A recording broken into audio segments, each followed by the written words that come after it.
Hi, it's Mr. Anderson, and welcome to the Thermoregulation podcast. Basically, I'm going to talk about how organisms regulate their internal temperature or not. So basically, this right here is a thermal image of a human arm. You can kind of see that right here, and it's holding on to a snake. And so this shows us the temperature over here. So again, our internal body temperature is going to be around 37 degrees Celsius.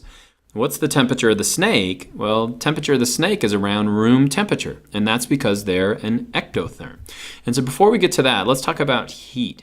If we have a candle right here, and then you've got your hand right here, there are basically ways that you can transfer heat from your candle to your hand. And so one way you could do that would be to stick your finger right in the flame. And when you do that, the molecules of the flame are going to interact with the molecules of your finger, and that's conduction. So it's actually going to heat you up that way. There's other ways that we can transfer heat, though. If you sit right here and you're not touching the actual flame, you're still going to feel a little bit of heat. But if you put your finger way above the flame like this, it's going to be way more painful up here than it is on the side. And the reason why is a second way that we can transfer heat, and that is through convection. Now, what's convection? That's movement of fluids.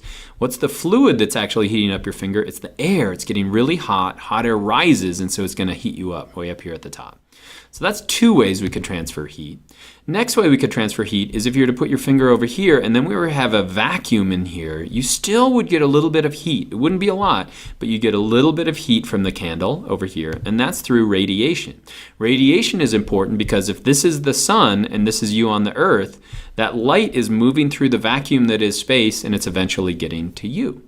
And so these are all ways that we can get warm. We can get warm by the radiation of the sun or the movement of air or even touching like a warm rock, something like that.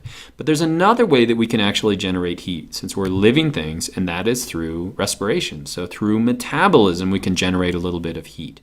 And so life has evolved two different strategies in order to interact with heat. And the first strategy is called ectotherm, and that basically means heat from outside. These things right here are ectotherms, and so these are turtles. What does that mean? They derive their temperature from their surroundings. So they're going to be the same temperature as room temperature. And so what's the advantage of that? The advantage of that is that they don't have to burn up any energy creating heat inside themselves.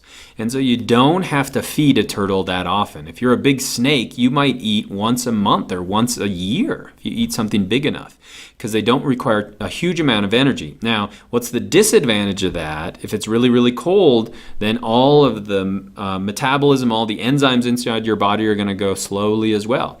And so lots of times they'll warm themselves up in the morning by climbing up on a rock or basking in front of the sun. If you're an endotherm like this ground squirrel right here, you don't have to worry about that. You're good to go. But and the reason why is that you're generating heat inside you. You have metabolism going. So what is the temperature of this ground squirrel? It's probably close to ours. And if it's cold out, it's probably close to ours. And if it's really warm out, it stays close to ours as well. And so the advantage of being an endotherm is that your internal temperature is always going to be exactly the same. What's the disadvantage of that? You have to constantly eat over and over and over and over again. Okay, so how do we maintain this since we're endotherms? Well, basically we use a negative feedback loop. And so the way you sense it is using something called your hypothalamus. And so basically on the underside of your brain, you have a hypothalamus. It constantly is figuring out what our body temperature is. And so if our temperature were to go too high, it goes above a set point, basically we're going to react to that. We're going to react to that in a number of ways. One way we can react to that, again, if we get too hot, is that we're going to start to sweat. Another way that we're going to do that is we're going to start to vasodilate. We're going to dilate the capillaries, so we're going to move more blood near the surface of our body so we can lose that as heat. That's going to bring our temperature down again. Let's say it goes too low. What do?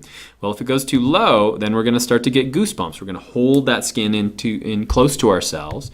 We're also going to start to vasoconstrict. We're going to hold that temperature close to our body.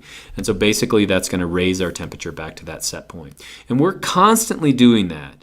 And the advantage of that is to keep our body temperature close to this set point, and that's a perfect set point for all the enzymes inside our body to work. And so that's thermoregulation, and I hope that's helpful.